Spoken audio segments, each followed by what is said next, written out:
Monsieur les journalistes, à l'heure actuelle, nous assistons à une appréciation du franc congolais, c'est-à-dire que la valeur du franc est en train de s'améliorer progressivement.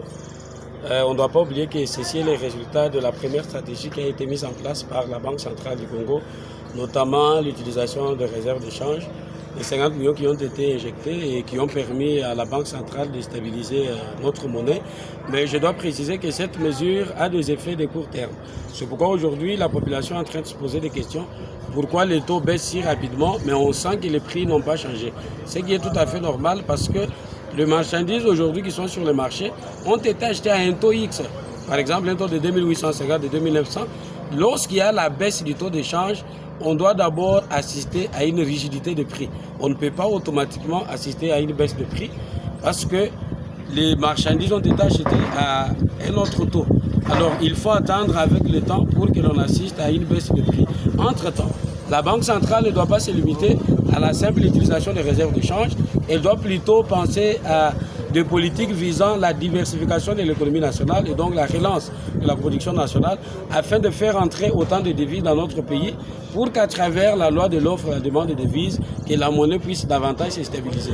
Et c'est cela qui va permettre à notre système financier d'être beaucoup robuste et de faire face aux chocs exogènes. Actuel, si on doit seulement recourir aux réserves de change, on pourrait à un moment donné être buté à une sérieuse difficulté. Et même aujourd'hui, nous assistons aux spéculations des cambistes.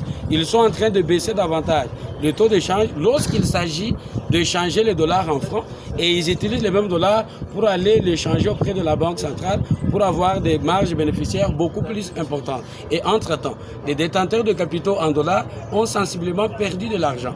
Et ces ressources qui sont perdues, ça peut entraîner la pauvreté, la fermeture des entreprises, le chômage et le déficit de la balance de paiement. Et plus loin, la politique budgétaire peut avoir des problèmes. C'est ainsi que nous exhortons la Banque centrale à continuer avec des mesures pour soutenir cette baisse du taux d'échange, en soutenant la production, en encadrant le marché d'échange informel pour éviter des spéculations. Nous avons salué avec bravoure la mesure selon laquelle l'affichage du taux d'échange est interdit, parce que l'affichage aujourd'hui c'est un mécanisme que les cambistes informels utilisent pour arnaquer la population et continuer à fragiliser le marché en créant une confusion et des spéculations illusoires puis destructives. La question de la monnaie dans la Constitution relève de la compétence exclusive de la Banque centrale. Mais nous, comme Assemblée provinciale, face à l'exécutif provincial, qu'est-ce que nous pouvons proposer? Les mesures qui sont prises au niveau national, elles sont d'application en province. Et la province est appelée à mettre en place une politique de suivi, une politique visant à concrétiser ce qui a été décidé au niveau national. Et au jour d'aujourd'hui, au gouvernement provincial, nous recommandons un suivi avec les services de sécurité pour veiller à ce que l'on n'affiche pas les taux d'échange sur des panneaux. C'est une mesure qui a été prise par la Banque centrale. Le gouvernement peut d'abord se limiter à ça. Il y a les conseils de sécurité qui se tiennent souvent, l'ANR, la police. Ces services-là peuvent aider pour contraindre les cambistes à ne pas afficher les taux conformément à ce qui a été dit par la Banque centrale. Deuxièmement, le gouvernement provincial, à travers le ministère des Finances, doit s'impliquer pour sensibiliser la population sur la mesure de la Banque centrale consistant à disponibiliser des petites coupures pour la population. Et cela peut avoir un effet bénéfique parce que lorsque les petites coupures circulent, les prix baissent. Il y a possibilité qu'on fixe certains prix. Aujourd'hui, il y a eu ce qu'on appelle à l'économie l'ajustement de prix par suite de manque de petites coupures. Lorsqu'on manque de petites coupures, certains prix disparaissent par manque de monnaie divisionnaire ou la monnaie pouvant servir pour le retour lorsqu'il y a des transactions qui se font. Alors le gouvernement peut aussi s'impliquer dans la sensibilisation pour informer la population que la Banque centrale disponibilise des petites coupures pouvant faciliter les transactions.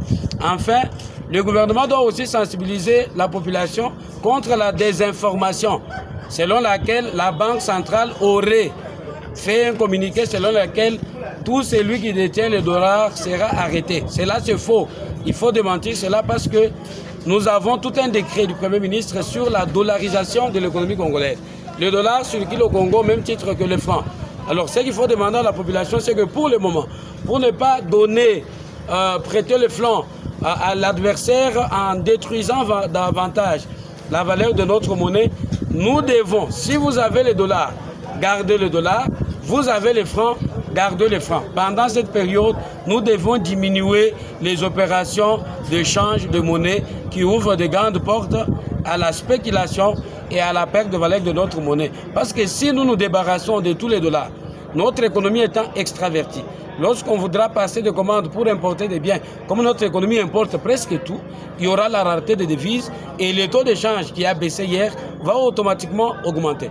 Par exemple, à l'époque de Mobutu, le taux d'échange était très bas. Pourquoi? Parce que les Zaïre de Mobutu produisaient beaucoup de biens qu'on n'importait pas. Et aujourd'hui, comme on importe beaucoup, nous devons faire très attention. Si nous ne manipulons pas comme il se doit la monnaie nationale et cette monnaie étrangère, nous risquons de rebondir dans une hausse du taux d'échange et la situation sera pire qu'avant.